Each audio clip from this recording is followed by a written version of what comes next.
Dieting যতই করো মাঝে মাঝে চিট ডে পালন করাটাও ম্যান্ডেটরি।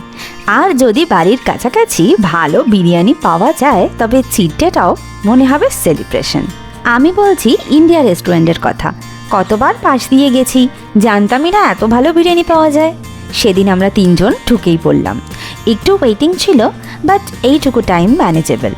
অর্ডার করেছিলাম গালোটি কাবাব, মাটন বিরিয়ানি, সালাদ আর শেষ পাতে শাহি টুকরা। খাবারের কোয়ালিটি বুঝলাম যখন গালোটি কাবাবের ফার্স্ট বাইটটা নিলাম। পুরো মাখন যাকে বলে। গালোটি কাবাবের সঙ্গে ওরা সার্ভ করেছিল উল্টা তাওয়া পরোটা। দাম নিয়েছিল 455, but worth it. Next day mutton biryani.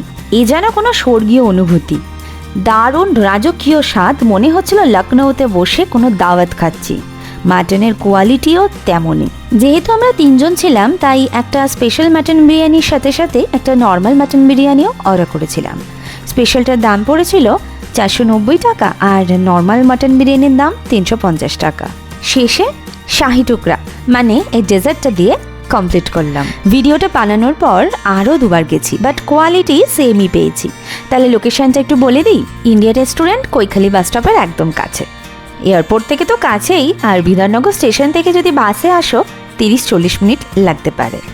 তো আজকের এই মিনি ব্লগটা এতটুকু। দেখা হচ্ছে খুব শিগগিরই নতুন কোনো ভিডিওতে।